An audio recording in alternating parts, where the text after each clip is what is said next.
তো দেখো আজকে আমি 86 একটু শর্ট ক্লাস রেখেছি, বিকজ আমরা নতুন তো শুরু করলাম, এই জন্য একটু শর্ট রেখেছি। তো 86 ট্রান্সলেশন নাম্বার 86। তো প্রথম আমি পড়ছি, তারপরে তোমরা আমার সঙ্গে সঙ্গে করতে থাকবে, আমরা শিখতে থাকবো কিভাবে কি করব। ওকে, তো দেখতে থাকো। মিসিসিপি নিয়ে পড়াশোনার যথেষ্ট উপকরণ রয়েছে। এটি একটি সাধারণ নদী হবে। এখানে এখানে এখানে নদী পড়বে, যদি হয়ে গেছে, আমার টাইপিং মিস্টেক। এটি একটি সাধারণ নদী নয়। পক্ষান্তরে বলা যায় এটি, এখানে এটি হবে বা এটা হবে। পক্ষান্তরে বলা যায় এটা সর্বদাই বিশেষ উল্লেখযোগ্য। এর মুখ্য শাখা মুসুরি নদীকে ধরলে তা বিশ্বের দীর্ঘতম নদী, যার দৈর্ঘ্য প্রায় 4300 মাইল। একথা নিশ্চিন্তে বলা যায় যে এটা হবে, ইটা হবে না, এগুলো সব ঠিক আছে, টাইপিং মিস্টেক তাড়াহুড়োই হয়েছে। এটা পৃথিবীর সবচেয়ে আঁকাবাঁকা নদী। এর জলবহন ক্ষমতা টেমস লরেন্সের থেকে 3 গুণ, রেইন নদীর তুলনায় 25 গুণ, আর টেমসের তুলনায় 300 গুণ প্রায় 300 গুণ প্রায়। এর মতো সুবিস্তৃত অববাহিকা অন্য কোনো নদীর নেই। মোট 28টি রাজ্য ও অঞ্চলের জল এই নদী বহন করে। আরও উল্লেখযোগ্য কারণ হলো এটি মোহনার দিকে চওড়া হওয়ার পরিবর্তে ক্রমশ সংকীর্ণতর ও আরো গভীর হয়েছে। এটা আমাদের পিএসসিরই একটা কোশ্চেন এসছিল এক সময়, ওকে, কোনো একটা পরীক্ষায়। তো তোমরা চেষ্টা করো, প্রথম লাইন ধরে ধরে আমরা করার চেষ্টা করব, দেখি কে তোমরা কেমন করতে পারো। প্রথম লাইনটা হলো, মিসিসিপি নিয়ে পড়াশোনার যথেষ্ট উপকরণ রয়েছে। প্রথম দেখি কে কেমন করো। First try. মিসিসিপি নিয়ে যথেষ্ট নিয়ে পড়াশোনার যথেষ্ট উপকরণ রয়েছে। First try.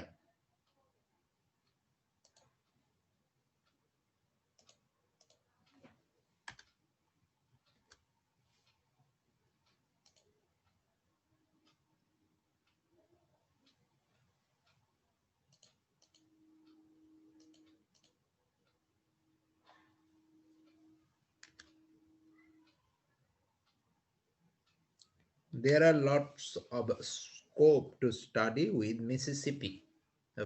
Next. নেক্সট। বাকিরা করো, প্রত্যেকে ট্রাই করো। এই ট্রাইটা আমি দেখতে চাই, কারণ আমরা এখানে শিখছি। Very good. There are enough sources to learn about the river Mississippi. Okay, very good, করা যেতেই পারে, নো প্রবলেম। দেয়ার ইজ হবে না, দেয়ার আর হবে। ওকে, দেয়ার আর হবে। দেয়ার আর মেনি এক্সাম্পলস হবে। ওকে শুভজিৎ নস্কর, এক্সাম্পলস তো নয়, উদাহরণ নয়, এখানে পড়াশোনার যথেষ্ট উপকরণ বলেছে। স্টাডি মেটেরিয়াল তুমি বলতে পারো, এনাফ মেটেরিয়ালস বলতে পারো। তো এখানে দুটো জিনিস করা যেতে পারে। দেখো, দেয়ার আর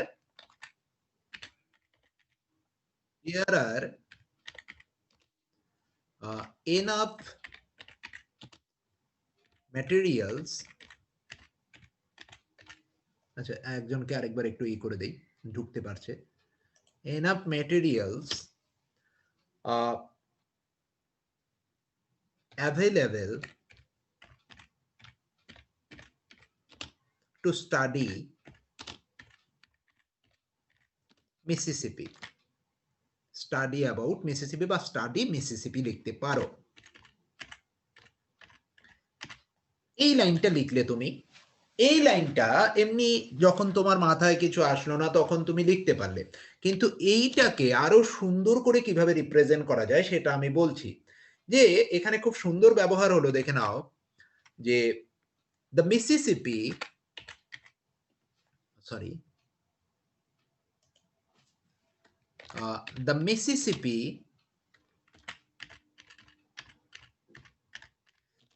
ইজ ওর্থ। এটা খুব সুন্দর English. The Mississippi is well worth, sorry, well worth. Worth আসলে তারপরে আমরা ভার্ব উইথ আইএনজি আনি। Worth reading about. খুব সুন্দর ভাবে করা গেল। এই লাইনটাকে কিন্তু তোমরা মনে রাখার একটু চেষ্টা করবে। তোমাদের লিখনির মধ্যে এই ধরনের সেন্টেন্সের ব্যবহার আশা করি করার চেষ্টা করবে। যে কি লিখলাম? The Mississippi is well worth, the Mississippi, sorry আবার এটা এসে ডিস্টার্ব করছে।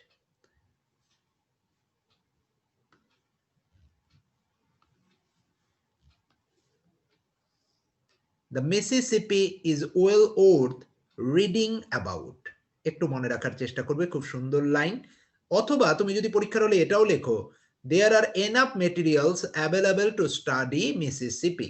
এটাও কিন্তু কারেক্ট, কিন্তু সুন্দর করে আমরা লিখতে গেলে the Mississippi is well worth reading about. ওকে, পড়াশোনার যথেষ্ট উপকরণ রয়েছে এই ধরনের সেন্টেন্সের ক্ষেত্রে, বা এমুক জিনিস অ্যাভেলেবেল রয়েছে পড়াশোনার ক্ষেত্রে এখানে দেখেছ। তা এই জন্য আমরা এইটা কিন্তু এইভাবেও লিখতে পারি, the Mississippi is well worth reading about. Okay, আর বাকি এমনি নর্মাল তোমরা যেরকম করছো সেটা করলেও কিন্তু কারেক্ট। ভেরি গুড, প্রত্যেকে খুব সুন্দর করেছো। এরপরে যদি আমরা দ্বিতীয় সেন্টেন্সে যাই, দ্বিতীয় সেন্টেন্সের যদি দিকে তাকাই, এটি একটি সাধারণ নদী নয়, পক্ষান্তরে সাধারণ নদী নয়, সরি, পক্ষান্তরে বলা যায় এটি সর্বদাই বিশেষ উল্লেখযোগ্য, এটি সর্বদাই বিশেষ উল্লেখযোগ্য। তাহলে এটি একটি সাধারণ নদী নয়, এই ট্রান্সলেশনটা করো দেখি। এটি একটি সাধারণ নদী নয়, পক্ষান্তরে ইংলিশ হলো অন দ্য আদার হ্যান্ড, পক্ষান্তরে ইংলিশ হলো on the other hand. Try, প্রত্যেকে সলভ করার চেষ্টা করো। লেখো প্রথমে, এটি একটি সাধারণ নদী নয়। সাধারণ মানে কি? কমন। তাহলে এটা লিখবো কিভাবে আমি? এটি একটি মানে ইট ইজ নট, তাই না? It is not a common river. Okay, লিখেছো, ভেরি গুড। আমি শিখিয়ে দিচ্ছি যে এই ধরনের সেন্টেন্স আমরা কি লিখবো। অন দ্য আদার হ্যান্ড, বাকিটা লেখো, এটা সর্বদাই বিশেষ উল্লেখযোগ্য। On the other hand it can be said, না ইট ক্যান বি সেইড আর আনার দরকার নেই। অন দ্য আদার হ্যান্ড, আচ্ছা এটা বলা যায়, হ্যাঁ না এটা বলা যায় তো, পক্ষান্তরে বলা যায় on the other hand it can be said, yes ঠিক লিখেছো তুমি, that this has always a special significance. বা very good Susmita, very good, ঠিক, একদম ঠিক, একদম ঠিক, ভেরি গুড। বাকিটা লেখো প্রত্যেকে, প্রত্যেকে লেখো, দেখো কি সুন্দর করে লিখেছে পুরো সেন্টেন্সটা, ভেরি গুড। বাকিটা লেখো, বাকিটা প্রত্যেকে লেখো।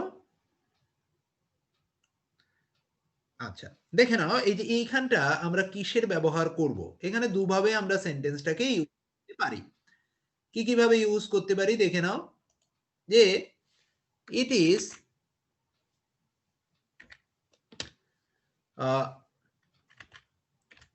নট আ কমন ওয়ান, হয় এইভাবে লেখো তুমি, অথবা লেখো ইট ইজ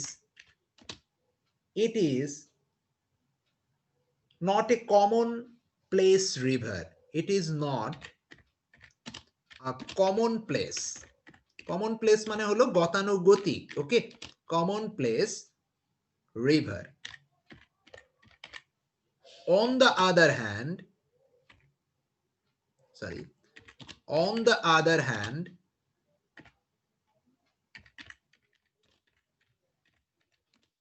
যে এটা সর্বদাই বিশেষ উল্লেখযোগ্য, তাই না?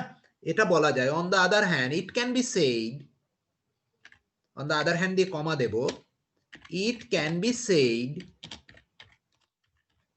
কি, দ্যাট এটা সর্বদাই বিশেষ উল্লেখযোগ্য। বিশেষ উল্লেখযোগ্য মানে হলো হয় রিমার্কেবল, নয় সিগনিফিক্যান্ট, তুমি এরকম লিখতে পারো, যে এরকম আমাদের সুস্মিতা লিখেছে, it is always, on the other hand it is said that it is always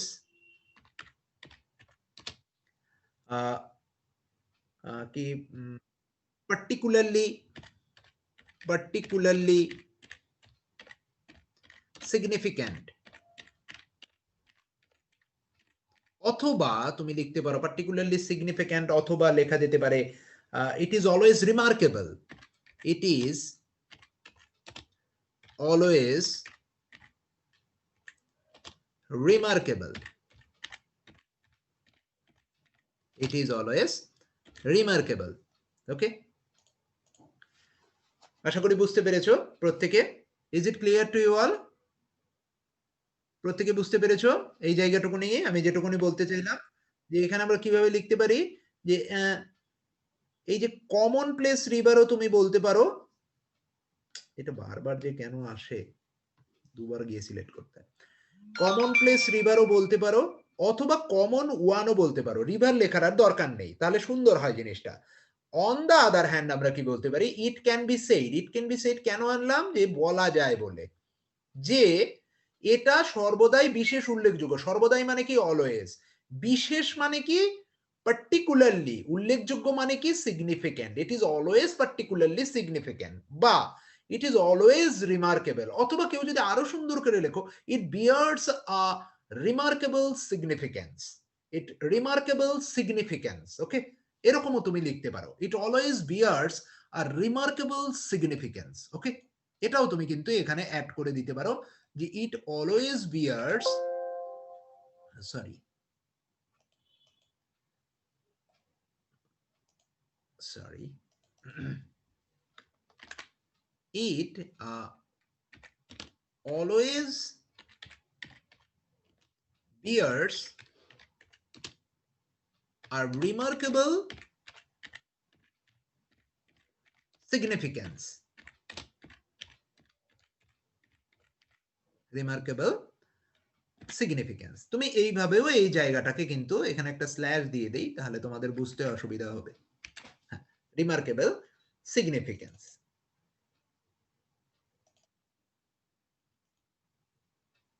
এর পরের লাইনটায় আমরা চলে যাব। এর মুখ্য শাখা, ডিস্টার্ব করছে, এর মুখ্য শাখা মুসুরি নদীকে ধরলে তা বিশ্বের দীর্ঘতম নদী, যার দৈর্ঘ্য প্রায় 4300 মাইল। এর মুখ্য শাখা মুসুরি নদীকে ধরলে, ওকে, মানে এই মিসিসিপির মুখ্য নদীটা কি, আমাদের শাখা, প্রধান শাখা নদী কি, মুসুরি নদী। এটাকে যদি আমরা ধরি, তাহলে এই যে ধরা, কোনো কিছুকে ধরা মানে হলো কনসিডারিং। কোনো কিছুকে ধরা মানে কি আমার, কনসিডারিং, ওকে, মনে রাখার চেষ্টা করবে। কোনো কিছুকে ধরা মানে হলো কনসিডারিং। তাহলে নিজেরা একবার করার চেষ্টা করো, কোনো কিছুকে ধরা মানে কনসিডারিং। ট্রাই করো প্রথমে। তাহলে এটা যখন আমরা লিখবো, তা আমরা লিখতে পারি যে কনসিডারিং ইট, না লেখো, না ইফ উই দিয়ে করা যাবে না, না না ওরকম করো না। হ্যাঁ, করা যেতেও পারে, if we consider the main stream. না, একটু অন্যরকম হয়ে গেল, ঠিক আসলো না। না, টু কনসিডার করো না, কনসিডারিং করো, ধরলে।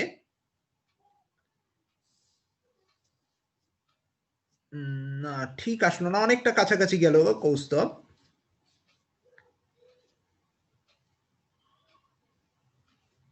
is considered, it is the largest river of the world with the length of, very good ion, খুব সুন্দর হয়েছে। if we considered, if we consider, Tanushree একটু গ্রামাটিক্যাল ভুল হয়ে গেল, if we consider it as a main, বা if we consider it main branch of Missouri, ওকে, এরকম যদি আমরা করি তাহলেও কিন্তু করা যেতে পারে। তাহলে আমরা যদি কনসিডারিং দিয়ে করি, তাহলে কিরকম হয়, considering, sorry, considering it, considering it, considering, আচ্ছা মৌসুরি হবে, considering মৌসুরি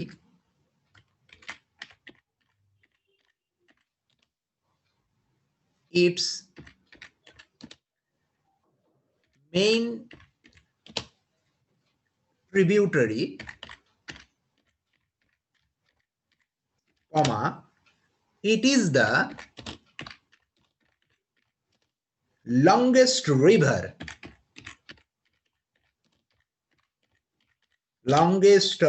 river in the world,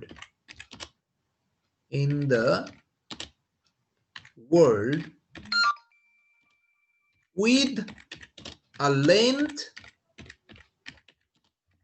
of, কি with a length of, কি দেয়া যেতে পারে, 4000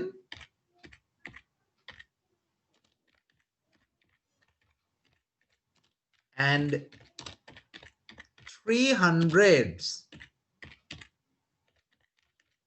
miles, 300 miles, বাস এই অবধি দিয়ে রাখো, 300 miles। ওকে, তো এইভাবে তোমাদের এটা একটি লিখতে হবে। এটা লেখার কায়দাটা এরকম যে কি করব আমরা, যে কনসিডারিং, কি কনসিডার করে,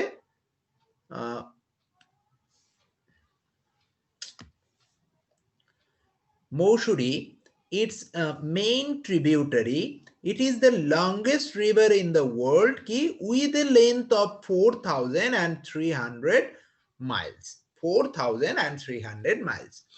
এ কথা নিশ্চিন্তে বলা যায় যে এটা পৃথিবীর সবচেয়ে আঁকাবাঁকা নদী। আঁকাবাঁকা নদীর দুটো ইংলিশ আছে, একটা কোকেডেস্ক বলতে পারো তোমরা, আর একটা উইন্ডিং রিভারও বলা যেতে পারে, একটা কোকেডেক্স অথবা একটা উইন্ডিং রিভার।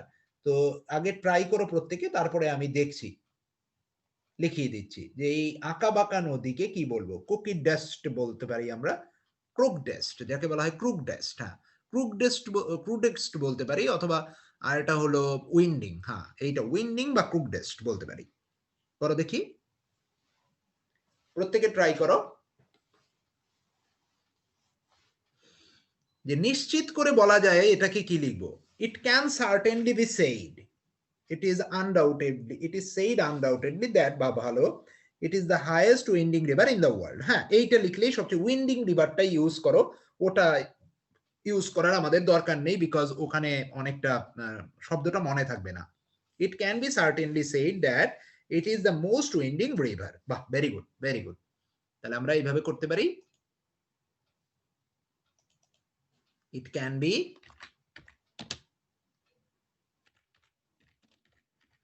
certainly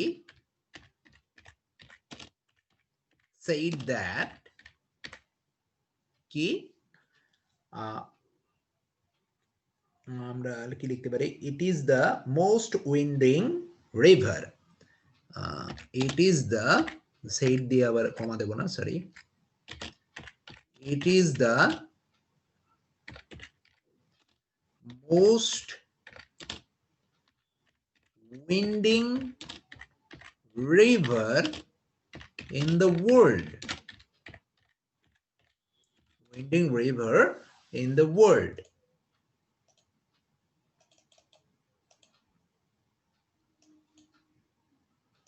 আচ্ছা, ভেরি গুড। এরপর কি দিয়েছে, এর জল বহন ক্ষমতা, বলছে এর জল বহন ক্ষমতা, তাহলে এর জল বহন ক্ষমতা টেমস লরেন্সের থেকে 3 গুণ, রেইন নদীর তুলনায় 25 গুণ এবং টেমসের তুলনায় 300 গুণ প্রায়। এটা কিন্তু খুব সুন্দর এবং ইম্পর্টেন্ট সেন্টেন্স, যে এর জল বহন ক্ষমতা।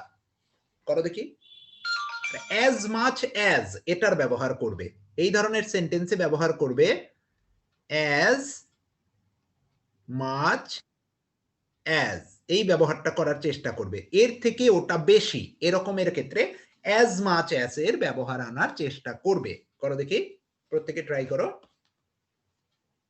প্রত্যেকে ট্রাই করো।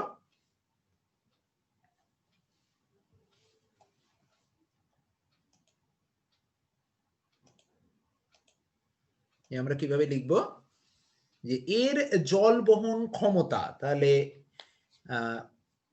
জল বহন ক্ষমতা মানে এটা রিলিজ করে বা ডিসচার্জ করে, বা ক্যারিং ক্যাপাসিটি বলতে পারো, ইটস ক্যারিং ক্যাপাসিটি। ওয়াটার আর লেখার দরকার নেই, কেননা নদী তো, তুমি নদীর কথা বলছো, এর ক্যারিং ক্যাপাসিটি বলতে ওরা কিন্তু জলটাকেই বোঝাচ্ছে, তাহলে তুমি সিম্পল ইটস ক্যারিং ক্যাপাসিটি করে দিতে পারো,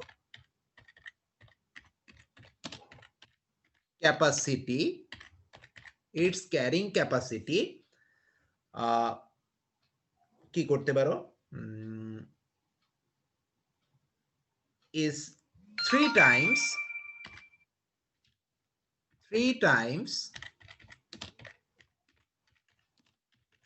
as much as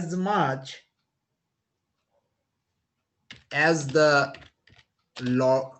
Saint Lawrence, তাই তো, এসটি লরেন্স লিখে রাখি এবং সব বড় হাতের লিখবে, এসটি লরেন্স কমা কি করব 25 টাইমস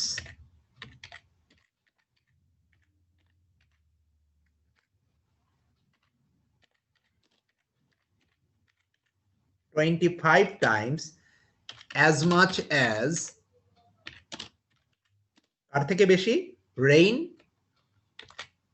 রেইন নদী অ্যান্ড কত গুণ বেশি বলেছে 300 গুণ বেশি 300 টাইমস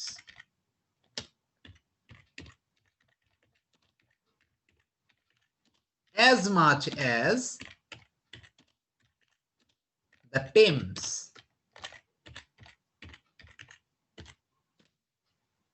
Okay.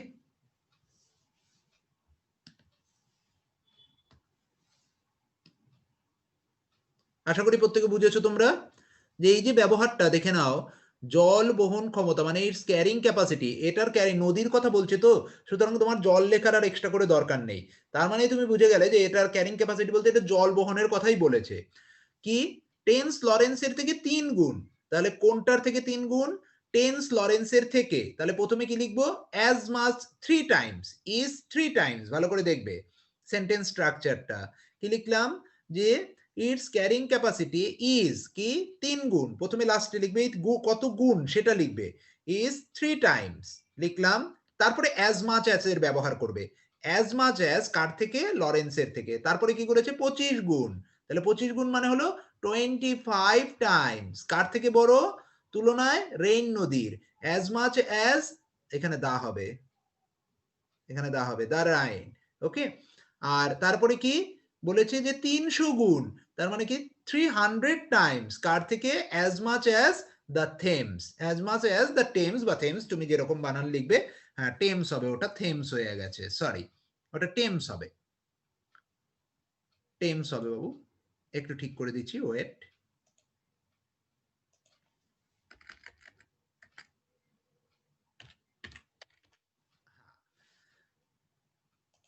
তো is it clear as much as এর ব্যবহারটা আমাকে একটু কনফার্ম করো যে অ্যাজ মাচ অ্যাজ এর ব্যবহারটা তোমরা বুঝেছো কিনা একটু মেসেজ করো হ্যাঁ ইটস ভেরি ইম্পর্টেন্ট না দ্যাট অফ এর ব্যবহার করো দ্যাট অফটা তখনই যখন কম্পারেটিভ ডিগ্রি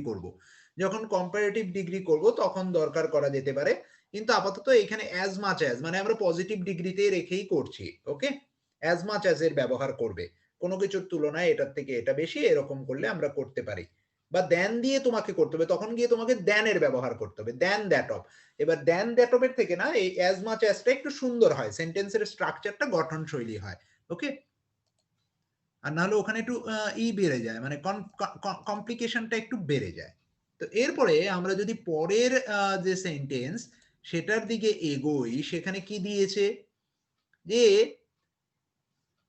এর মতো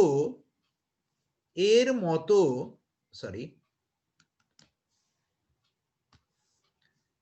এর মতো সুবিস্তৃত অববাহিকা অন্য কোনো নদী নেই অন্য কোনো নদী দেখো এখানে কিন্তু দুটো নদী নয় সব নদীর মতোই বলেছে তাহলে কোন ডিগ্রি আসবে একটু আগে আমাকে সেটা বলো কোন ডিগ্রি আসবে অন্য কোনো নদী নেই কোন ডিগ্রি আসবে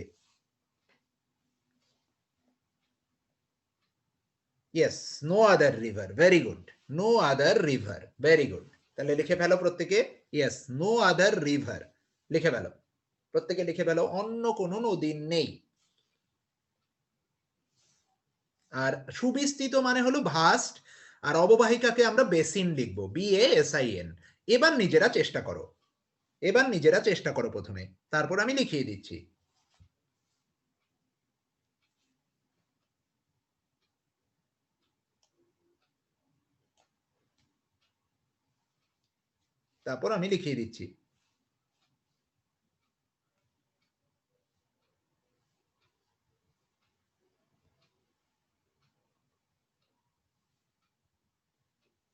ভাস্ট বেসিন হিউজ করো না ভাস্ট বেসিন না একটু ভুল হয়ে গেল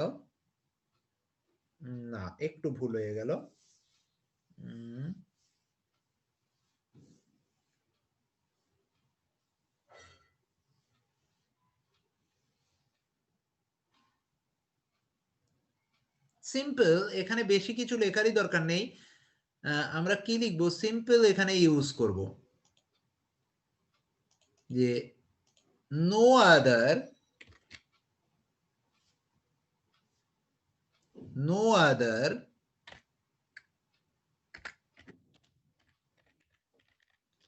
river has such a vast basin। বাস, আর কিছু লেখার দরকার নেই।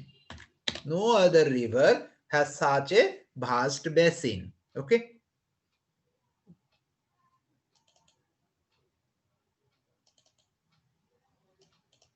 এরপর দেখো কি বলেছে, মোট 28টি রাজ্য, বলছে মোট 28টি রাজ্য, ও সরি,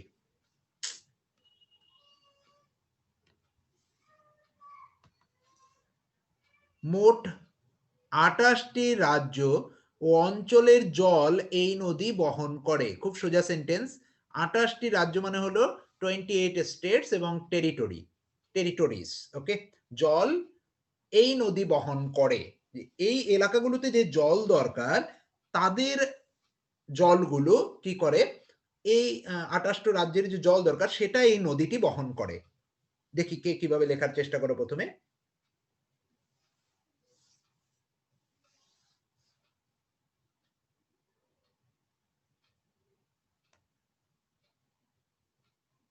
আচ্ছা, এখানে কমা দিয়েছে, তাই তো? কমা যখন দিয়েছে তাহলে আমাকে সেন্টেন্সটা এখানে ফুল স্টপ করা যাবে না।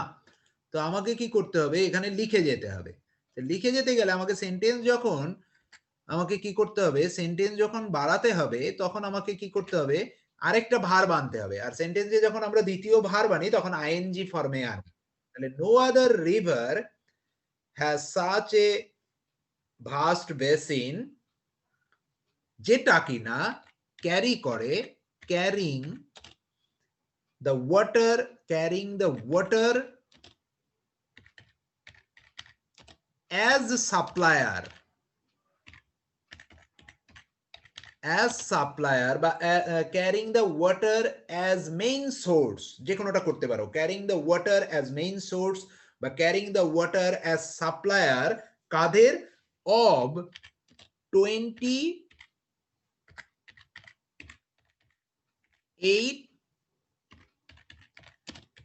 states and territories। সরি, একটু ভুল হয়ে গেছে, স্টেটস হবে, states and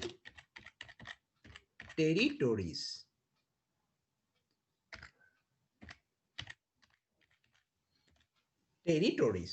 okay, is it clear to you all? যেহেতু কমা দেয়নি তাই আমাকে কি করতে হলো, ভার্বকে আইএনজি করে টেনে দিতে হলো। Carrying the water as main source করতে পারো, অথবা অ্যাজ সাপ্লায়ার করতে পারো, অফ 28 স্টেটস অ্যান্ড টেরিটরিজ। এখানে সোর্সটা দিলে বেশি সুন্দর হতো। ওকে, সোর্সটা দিলে বেশি সুন্দর হতো। যাই হোক, লিখে ফেলেছি, তোমরা একটু ঠিক করে নিও, ওটা দিলেও ভুল নয়। Is it okay? Is it clear to you all? প্রত্যেকে বুঝতে পেরেছো? Is it clear? একটু মেসেজ করে দাও। হ্যাঁ, ওকে।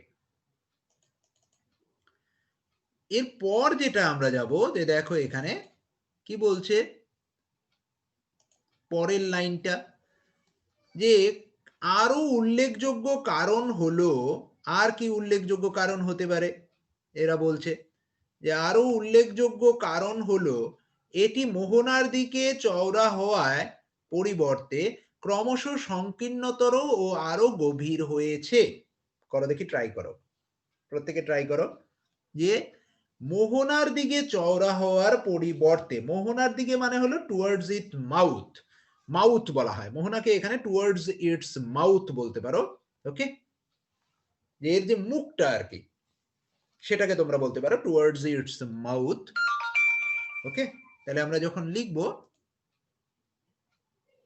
তো কি লিখবো আমরা, যে the most significant fact is that, the most significant is the fact, এরকমও করতে পারো। রিজন করো না, কারণ নয়, এটা একটু অন্য স্টাইলে আনবো। Most significant is the fact, সেই ফ্যাক্টটা কি, that it grows, it become করব না, grows কি, narrower and more deep বা deeper, যে কোনোটা করতে পারো, deeper, instead of চওড়া হওয়ার পরিবর্তে widening, কোন দিকে, মোহনার দিকে, towards its mouth, towards its mouth। খুব সুন্দর এবং খুব ইম্পর্টেন্ট ট্রান্সলেশন। এই ধরনের প্রত্যেকটা লাইন আমার খুব ভালো লেগেছে যখন আমি এটা নিয়েছিলাম ওদের ওখান থেকে বেছে আজকে বার করলাম, তো খুব ভালো লাগলো। তারপরেই তোমাদের সলভ করানোর জন্য এটা নিয়ে নিলাম যে আজকে এটা সলভ করাই আমরা। তো দেখে নাও এখানে কি করলাম, যে এই যে স্ট্রাকচারটা দেখো, যে কি বললাম, যে উল্লেখযোগ্য কারণ হলো, আরো উল্লেখযোগ্য কারণ হলো, এগুলো কিন্তু মনে রাখতে হবে। এই ফ্রেজগুলোকে তুমি কিভাবে লিখবে সেটা কিন্তু বারবার প্র্যাকটিসের মাধ্যমে তোমাকে কিন্তু আনতে হবে। আরো উল্লেখযোগ্য কারণ হলো, তাহলে আরো উল্লেখযোগ্য কারণ কি, most significant is the fact, মনে রাখার চেষ্টা করবে, এইভাবে লিখবো। আরো উল্লেখযোগ্য কারণ হলো মানে most significant is the fact, বারবার প্র্যাকটিস করবে বাড়িতে। সেটা কি, দ্যাট, এটা কি হয়েছে, ক্রমশ চওড়া মানে সংকীর্ণতর এবং গভীর হয়েছে। তাহলে গভীর হয়েছে, যে এই জিনিসটা কি হয়েছে, গ্রোজ ব্যবহার করবে, বিকাম ব্যবহার করবে না। যখনই কোনো নদী বা কোনো পাহাড় পর্বত বিস্তৃত হয়েছে, সংকীর্ণ হয়েছে, এই ধরনের যখন জায়গাগুলো আসবে সেখানে গ্রো শব্দটাকে ব্যবহার করবে। তাহলে ইট গ্রোজ কি, ন্যারোয়ার অ্যান্ড ডিপার, কি, পরিবর্তে ইংলিশ কি, ইনস্টিড অফ, কি, চওড়া হওয়া, চওড়া হওয়া মানে কি, ওয়াইডেনিং, কোন দিকে, towards it's mouth. Very important line.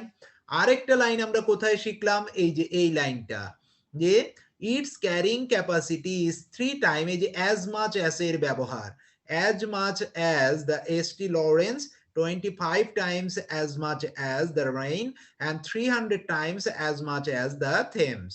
আর বাকি এইখানেও শিখলাম, there are enough materials available to study Mississippi, এটা তো লিখতেই পারো, এর সাথে এটা বেশি important, the Mississippi is well worth reading, the Mississippi is well worth reading about।